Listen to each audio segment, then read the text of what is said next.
एक बार गौतम बुद्ध अपने शिष्यों के साथ भ्रमण कर रहे थे। दिन ढलता जा रहा था। बुद्ध के शिष्य इतना चलने के कारण बहुत थक गए थे। वे जानते थे कि शिष्यों को विश्राम की आवश्यकता है। तब कुछ दूर चलने के बाद बुद्ध सभी शिष्यों को एक पेड़ के पास ले गए। वहाँ पेड़ की छांव में ठंडी हवा चल रही थी। बुद्ध ने सभी शिष्यों को वहाँ कुछ देर आराम करने को कहा। सभी शिष्य वहाँ बुद्ध के साथ बैठ गए। तभी उनमें से एक शिष्य ने बुद्ध से पूछा कि भंते, मेरे मन में एक सवाल है, आप मुझे उसका उत्तर देंगे? बुद्ध ने कहा, पूछो। तब शिष्य ने कहा, क्या विद्या को किसी बल के द्वारा भी सीखा या छीना जा सकता है? तब बुद्ध कहते हैं कि नहीं, विद्या को केवल सेवा भाव से सीखा जा सकता है। शिष्य ने पूछा, कैसे? तब बुद्ध ने कहा, मैं तुम्हें इसके विषय में एक कहानी बताता हूँ। बहुत समय पहले एक फकीर एक जंगल में घास फूस की झोपड़ी बनाकर रहता था। उसे एक विद्या आती थी कि वो पीतल को सोने में अपनी विद्या द्वारा बदल सकता था। और वो फकीर इस विद्या का प्रयोग तभी करता था जब उसे बहुत आवश्यकता होती थी या फिर गरीबों की मदद करनी होती थी। वो तभी इसका ज़्यादातर उपयोग करता था। एक दिन एक बहुत ही गरीब ब्राह्मण उसके पास आया। उस ब्राह्मण को अपनी बेटी का विवाह करना था, लेकिन उसके पास पैसे नहीं थे। उसने दुखी मन से ये सारी बात फकीर को बता दी। फकीर समझ गया था कि वो ब्राह्मण सच में बहुत परेशान है और उसे मदद की आवश्यकता है।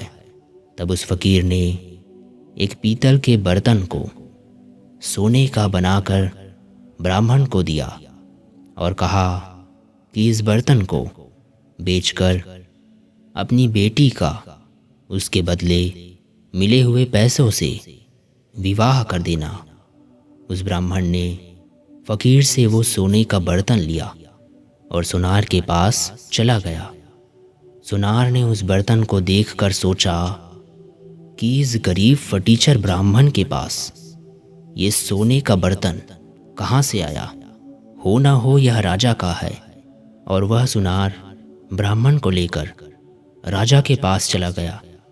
राजा ने उन्हें देखकर वहाँ आने का कारण पूछा। तब उस ब्राह्मण ने राजा को सब सच सच बता दिया। ब्राह्मण की बात सुनकर उस राजा के मन में लालच आ गया। उसने उस ब्राह्मण को तो छोड़ दिया, लेकिन उसने मन ही मन सोचा कि क्यों ना ये विद्या फकीर से सीखी जाए। और उसने सैनिकों को भेजकर फकीर को बुलाने को कहा। सैनिक फकीर को लेकर आए। राजा ने फकीर से पूछा कि तुम पीतल को सोना बनाना जानते हो? फकीर ने कहा, जी राजा साहब। तब राजा ने कहा कि ये विद्या हमें भी सिखा दो। तब फकीर ने कहा कि नहीं, मैं आपको यह नहीं सिखा सकता। तब राजा ने कहा, तुम जानते हो मैं कौन हूँ? फकीर ने कहा कि बहुत अच्छे से जानता हूँ। तब राजा फकीर से कहते हैं, मैं तुम्हें 15 दिन का समय देता हूँ। यदि तुमने मुझे ये विद्या नहीं सिखाई तो तुम्हें फांसी पर चढ़ा दिया जाएगा। अब राजा रोज़ प्रत्येक दिन फकीर के पास अपने एक सिपाही को भेजता था कि वो उसे विद्या सिखाएगा या नहीं, लेकिन फकीर रोज़ मना कर देता था। तब राजा समझ गया। धमकी देकर या ज़ोर ज़बरदस्ती से फ़कीर को नहीं मनाया जा सकता।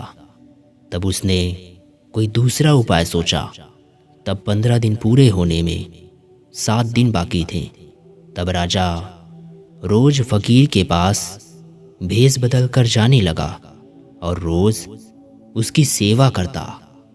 राजा ने फ़कीर की इतनी सेवा की कि वह खुश हो गया और फ़कीर ने उससे पूछा, बता तू क्या चाहता है? तब उसने कहा कि आप मुझे यह विद्या सिखा दीजिए जिसमें आप पीतल को सोने में परिवर्तित कर देते हैं।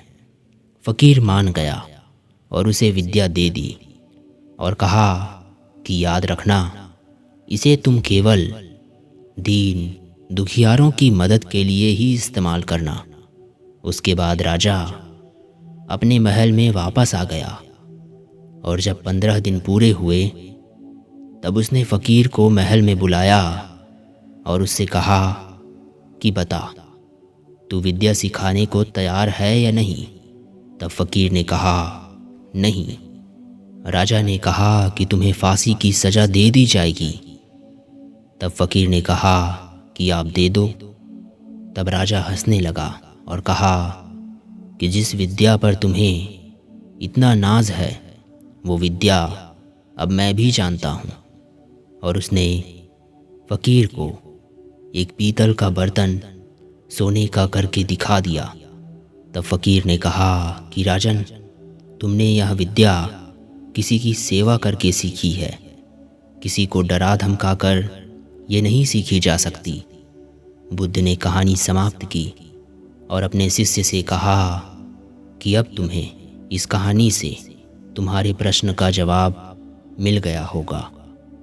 शिष्य ने कहा, जी भंते। बुद्ध ने कहा कि कभी ज्ञान ज़बरदस्ती नहीं सीखा जा सकता। ज्ञान एक ऐसी चीज़ है जिसे व्यक्ति जितना बांटता है उतना उसका ज्ञान बढ़ता जाता है। यदि आपके पास विद्या है तो उसका सही जगह उपयोग करें, न कि उसका गलत फ़ायदा उठाएं। तब बुद्ध के शिष्य ने कहा कि भंते, मैं आपकी बात समझ गया हूँ। और उसके बाद सभी शिष्यों ने भोजन कर कुछ देर विश्राम किया और बुद्ध के साथ आश्रम के लिए निकल गए। धन्यवाद।